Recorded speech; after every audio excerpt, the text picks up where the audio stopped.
friends. So, I just wanted to hop on today and give you guys, I guess, kind of a rundown of my day. I got up midday, COVID life, what can I say? Um, but actually, I didn't have anything scheduled in the morning. And usually, Mondays, I try to take the time to just, I guess you could say, take it easy. Um, but anyhow, so I woke up and then I went on ahead and ate and basically got my day started. I knew that I was going to have some office hours from 1 to 1:30 with students, and I was surprised. I actually had a couple of students come on, and out of all the meetings, all the things that I do, of course, I had internet connectivity problems the one time. So I ended up in the midst of all of that, like shutting down the computer, grabbing my phone, which was practically dying because I had students that they had some questions, but thankfully I was able to get on my phone really quickly and address any questions, and that was it.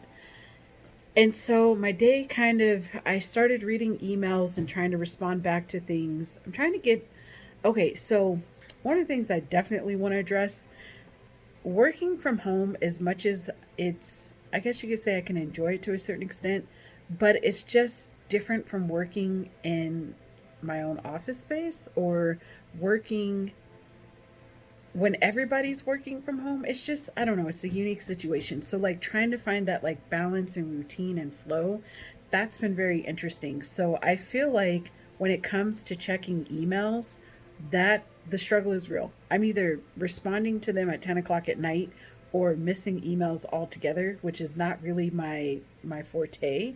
But I also find that because I'm on the screen so much every single day, I try to, I guess, limit some of the screen time. And I feel like what ends up falling by the wayside is emails. So, anyways, I was checking email and I realized that I had an email from an organization, and basically they were asking to highlight Outback Learning LLC in their July newsletter. And I'm sitting here reading the email and I'm in so much shock and so humbled and so honored because my program, I started it. I'm hitting my 1 year anniversary coming up in the month of August. And basically, it's a home based nature preschool program, but most importantly, it happens completely outdoors. But I'm limited to the amount of children that I can have in the program. So I literally had 5 children total for the whole year. At one point, I would service like 3 kids or 4 kids at a time. And when I say 5 families in total, 5 families for the whole year, but I didn't have all 5 at the same time. And what I'm amazed by this and what humbles me is that I barely became a member or even went to the organization's conference literally a year ago. And so the fact that they want to spotlight a program that I started a year ago, it just, I was a mess. I was crying like happy tears.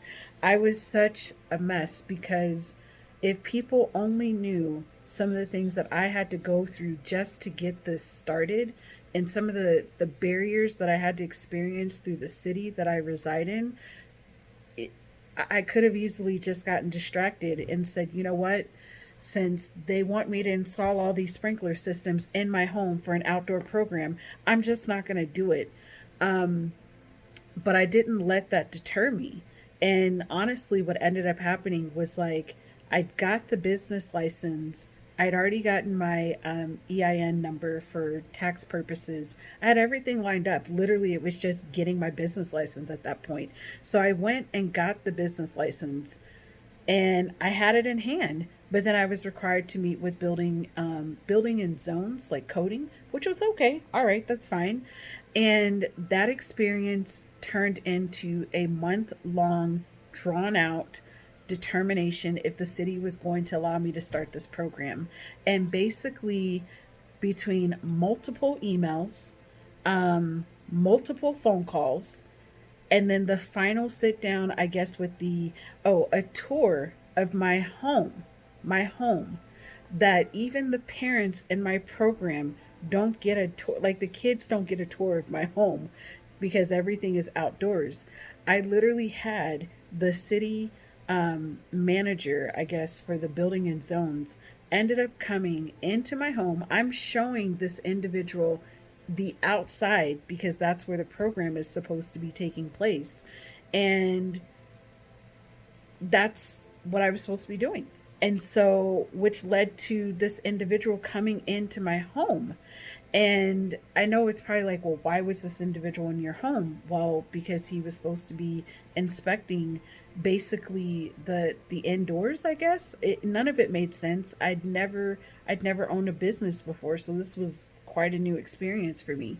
And so what was interesting, he ended up walking around the entire house. I'm talking each bedroom, our living space, our kitchen, and then turned around and said, "Oh, you don't need a sprinkler system. You need hardwired smoke detectors in your home, in every single room."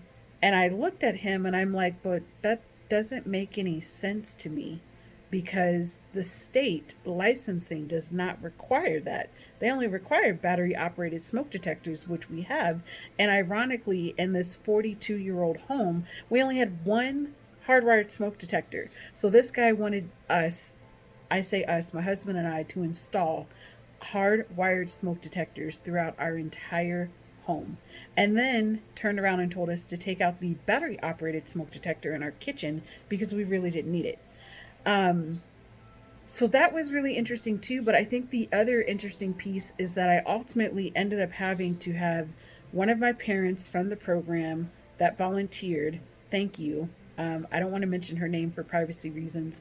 And my husband and I, the three of us actually ended up going and sitting down with the city, like supervisor manager. And I basically came in with the facts. And the fact was, for state licensing purposes, it is not required for me to have hardwired smoke detectors. Therefore, I was not going to do it. And I had my documents. I had a statement that I wanted to provide. And needless to say, 20 minutes later, me feeling really nervous, like I can't believe I had to go through all of this, because in the midst of that, I had a friend who was starting her own in-home provider program. And guess what? Her experience was not that. As a matter of fact, the same individual went to her home, and actually she had to invite this person into their home. I'm not even going to get into that. But needless to say, I ended up signing an affidavit agreeing that I would, if I ever decided to have children in my home, I would have to install hardwired smoke detectors. The reality is, I'm never going to have children inside of my home because I'm operating a nature preschool outside of my home. It is home based. So I share that backstory because at the end of the day, I was not going to allow anyone to stop what I knew needed to happen. And I knew the importance of starting Outback.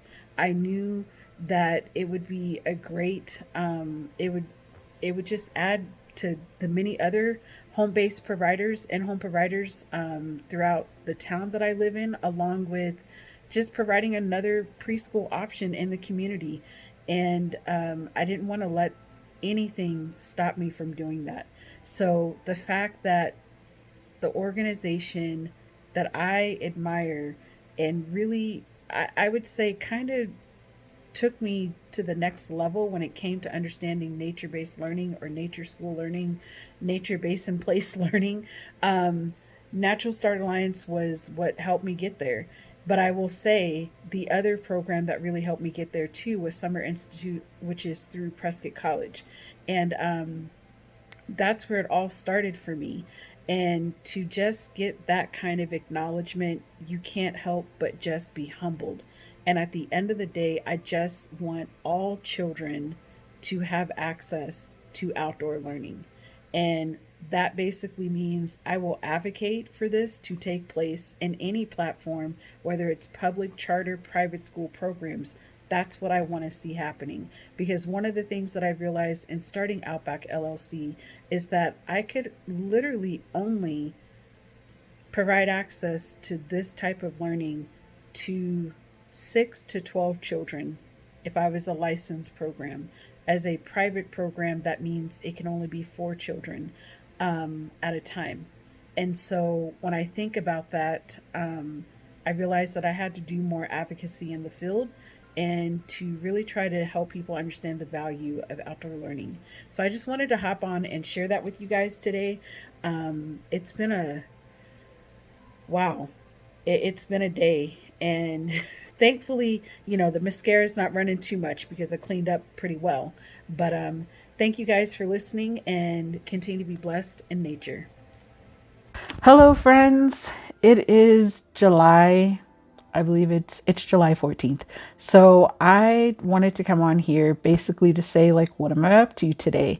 And initially I was supposed to start my day with having class at 10 o'clock because as a faculty member at a tribal college, we are required to take history and language courses. So I had class at 10, but it was canceled. So that just meant that I had more time to work on other projects that I'm a part of. And so I worked on my course for Intro to Psychology.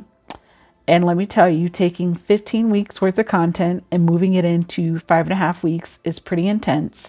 The course is asynchronous. That means we do not meet at any scheduled time during the week. All of the time that we literally are doing is online. However, as an instructor, that means that I have to plan and prep a lot of content. I do a lot of micro lectures. That means I'm literally doing 5, maybe 15-minute max of presentation for the students to help them understand the concepts of what I'm teaching that particular week. However, when the course has been condensed down from 15 weeks to 5.5 weeks, that means you're plowing through three topics per week. So that means I am filming at least 45 minutes worth of content every week. Thankfully, I will be able to use this information again in the fall. But one of the things I wanted to talk about is how do I keep myself organized? And so part of what I use is I take a lot of notes in my phone. I have been a Samsung Android user for about 4 years. I've been a part of the Android system, I think it's got to be longer than that, probably about 8 years now. But one of the things I like to do is I like to take a lot of notes in my phone. That's how I keep track of everything that I'm doing. So anytime that I have an idea, if I'm trying to build a course, I literally just type notes in my phone and then I send myself an email and I copy it into a document. That's just one way of keeping myself organized. Saves me time from having to open my laptop, my work laptop, and basically typing up information.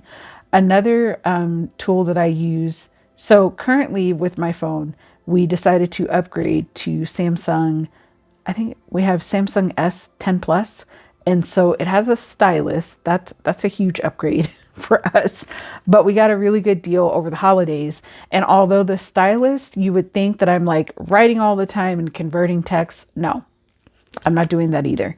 I use the Samsung Notes, and basically I click on the note and I start typing whatever it is that I need to type, whatever content I may be creating an outline.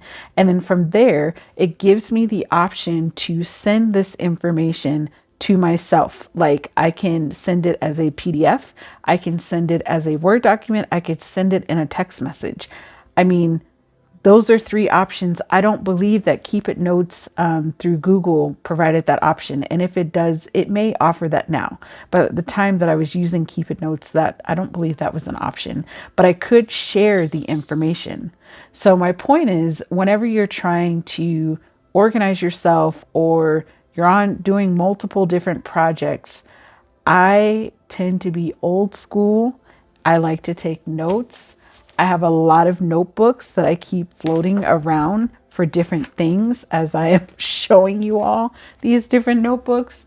But at the end of the day, I use digital and I use notebooks. Both of them serve their purpose and both of them allow me to feel like I'm staying organized on the different things that I'm a part of. So I hope you all are having an awesome day and I'll catch up with you later. Bye. Hello, friends, and today would be Sunday, July 19th. So I just wanted to get on because I know I haven't vlogged in a couple of days, but just kind of giving you all like a recap of the weekend. So yesterday it was Saturday, and honestly, it was a really relaxing day. I didn't have to attend a meeting, but it's called First Things First. And so there was a regional council meeting for the area that I work in, at the tribal college. And so it's important to at least hear what they have to say, because they're talking about birth to five and how that's taking shape on the nation. So I honestly listened to the meeting while I was doing my hair. So if you have locks, you'll understand that it is a labor of love. But honestly, 2 months, like for 2 months, you don't have to do anything with your hair besides keeping it moisturized. So it takes me between washing and drying per se, which it air dries. It takes all day for it to air dry. So I have to do it first thing in the morning, but then I tighten half of it. So while the call was going, the first half hour in, I was just tightening. But the next time I do my hair, I plan to do my whole entire head of tightening, which is a long process. That will take me an hour. So I spent part of my day dealing with my hair and listening to a meeting. And then the other part, the whole reason why I was doing my hair was I had to take some photos. So shout out to Angel Photography. We were meeting at a mural in town, and I was going to be taking some photos. And so I was happy because my daughter was there. And she was just there because, during these times we're pretty much home. So she got to get out, and she was so excited to just get dressed for the day. So after we were done with my photos, her and I did some fun photos together. And so it was just good times just to do something with her. And then today, we normally watch the church service together, RBC, Resurrection Baptist Church, online. And this was the church that I grew up going to when we moved to San Antonio when I was a kid. So the service was great. And actually it was the 37th anniversary. So it was great to see the sermon, the message, and what was going on. And then soon after that, I had a live Facebook Live with the DRW Black in Nature page or group. It's a private group. And it was cool because we were talking about the different outdoor fashion things that we use that make our outdoors experiences better. So that was pretty cool because I got to put on different hats and talk about the coffee that I was drinking. And then also I think I was like, when I think about this past week's podcast, I feel like I am reflecting on a year ago. Google Photos does a great job reminding you about what you were doing a year ago. So I'm not going to say that was the total motivation behind this week's podcast, outdoor fashion, but I just feel like when it comes to the topic of Black in Nature, there's no way that I can't talk about fashion. So that was that. And then my other major activity for the day is I'm teaching an intro to psychology course this summer at the college. And so I normally read the students. They have a discussion post that's due Saturday night. And so what I do is I will read them kind of sparingly between Saturday and Sunday morning of some sort. And what I do is I do a video response to the whole class, because when you've got 25 students in the class and trying to do individual responses, yes, you can, but when you only have 5.5 weeks for the course, a group response is best. That's just my approach. Especially if your college or university is like, you're going to have 50 students in class. Trust me, you'll understand. So I learned that from a professional development that I'm participating in as we speak. So that sums up my weekend. I hope you all had an amazing weekend. And what I have going this week, for once, I feel like it's a little bit, I say slower, but it's not really slower. It's just like a regular schedule. So for once, I don't have anything on the schedule tomorrow. That means I can solely focus on my courses that I'm teaching. And then also, actually, I have a huge announcement that's coming out. And I will probably vlog about that separately after I submit the information that this organization is requesting. And then let's see, Wednesday, I'm participating in a professional development to help instructors going online this semester because our college will be completely online. And so I'm participating as a participant, and I'm actually participating in a marketing webinar as well. So I'm really excited about that because that's helping me with the DRW brand. And next, I mean, you guys are watching this vlog, so I'm meeting with the Angel Photography, and they are going to be helping me edit the videos. Right now, I film everything, but I know that I am going to need help with editing. And so this is just like, I guess, a tidbit or a point.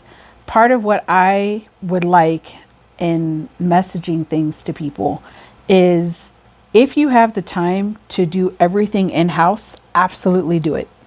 I mean, if you're able to edit, upload, and do all those things yourself, and you feel like you can maintain your other responsibilities, go for it. If you are someone like myself that tends to be doing a lot of different projects at a lot of different times or at the same time, then part of what I've learned, especially being in higher ed, it is okay to ask for help. It seriously is okay to ask for help. And I think sometimes we have to know when we need help. I know that I can edit videos. I know how to upload them. I know how to do a thumbnail because I do it for the college all the time. However, there are certain things when it comes to the DRW brand, I want it to be a little bit different and just more professional. Not that the work that I do at the college isn't professional, because it is, but most of the time when I do a presentation, like a micro lecture, it's through PowerPoint. People are not necessarily seeing my face, but they're hearing my voice. There's not a lot of editing that's required in doing that. But those of you that do photography, videography, you know the editing process is real. And in my spare time, I like to do travel photography. That's one of my favorite things that I love to do. But the least favorite part of that process for me is editing the pictures. And it's not so much that I'm trying to change the pictures in their original format, but depending on what time of the day you take the photos, it will require some level of editing. So if you're residing in Arizona and you try to take a picture at 12 o'clock in the afternoon, you'll understand overexposure is a real issue. So that would require some editing, unless you choose to do some filming at a certain time of the day. So I'm just really excited that I have people that are local, or I know of people that are local, and they're professionals in doing editing. And so I'm excited to see the work that we're going to come up with together. And just moving forward, I'm really excited about not just vlogging, but just the other behind the scenes things that we're doing. And then I'm finishing off the week, I think, with another professional development and helping you teach online. So it's, to me, a light week. I've got some AAE meetings to attend, but other than that, I feel like it is very light compared to the past couple of weeks and the past month. The fact that I can look at my calendar and say, wow, there's nothing happening on Monday, allows me to breathe just a little bit more. So I'm just excited. I hope you all are doing well, and you all are figuring out ways to keep yourself busy or relaxing per se, and just taking care of yourself. I actually am going to be talking about that in this week's podcast. So I hope you all continue to do well and be blessed in nature. Take care. Hello, friends. Happy Tuesday. It is July 21st. And today I woke up and I was expecting to be online for class at 10, but unfortunately, my instructor was having a hard time with their internet. And, it's a fellow colleague of mine, and I responded back and I laughed out loud. I said, every time I have Zoom office hours, I kid you not, internet goes down. I don't know why. I could have a million meetings in a day, but the one time that students make it on to ask me a question, suddenly I'm fumbling around with my phone trying to like load up Zoom through my phone and my computer. It's just a riot. So, during these times we have to give people some grace. The reality is that if you are working from home or doing any kind of work online, we have to give people grace because things happen. And I think also like we can't be so hard on ourselves. So it's been strange times, strange times. But I later had a call with I don't want to say her name publicly, but at the college that I work at, she she may not identify herself as an elder, but I have so much respect for her. And I'm really excited that we're going to work on doing basically an online panel. And we were having that conversation today. So that was a nice mental break from being on the screen, preparing to do some micro lecture recordings this afternoon. So it was a welcome break to have that conversation. And now I'm working, it's not just me, I'm working with another really good friend of mine. We've come up through the infant toddler mental health work together over the last 9 years. And I'm just excited that we're trying to work on, I guess you could say, bringing more people into this type of work, because we just believe wholeheartedly the importance of, with everything going on, that people are going to need, especially children and their families, are going to need more support when it comes to infant toddler mental health. And, some people don't think that young children may need any help, but these things are demonstrated through behavior. So that's a whole nother separate conversation. But a side note, I submitted the article, and this article is for Natural Start Alliance. And probably by the time this recording is released, the article should be released. And so I'll be able to link the article to this video. And I was super nervous. I'm still nervous, but I'm also like very relieved and really excited at the same time. And I probably addressed this yesterday, but more than anything, it's been really humbling and so grateful to just be acknowledged by my peers. That's literally what I wrote in the email. I'm just so thankful and grateful because they could have chose somebody else. They could have chose another program, but somehow they chose Outback Learning LLC. And you could not have told me a year ago that when I started this journey of doing nature-based preschool work as a home-based provider of a 2-day-a-week program, that the international organization would say, "Hey, we want to spotlight your program." I wouldn't have believed it, because I still see myself as a rookie. I know that I'm still a rookie, but I'm not a rookie in terms of early childhood education. Just, I'm still learning so much about nature-based learning. However, I think the connecting pieces of doing a lot of infant toddler mental health work, which is very reflective, I feel like the transition into doing nature-based learning, it was really easy because I was already doing a lot of reflective work prior to coming into that work. And I think when you're working, in my opinion, when you're working out in nature, it is really important to be reflective. It is really important to, I feel like you should be centered, you should be calm, the same things that we would say in early childhood regardless, but when you're outdoors, I feel like it just naturally happens. So yeah, so that's today. And tomorrow thankfully is another slow day. I only have one meeting. But it's actually not a meeting, it's a professional development, and it's a professional development on marketing through COVID, and what does that mean and what does that look like? And it's with the Renegade Marketing Group. So I'm really excited for this webinar and this presentation. I've learned so much in the last 2.5 months, being a customer of the Renegade Marketing Group. I've learned how to connect with, I guess you could say, the customers in what approaches that you take, and it's really important to have content.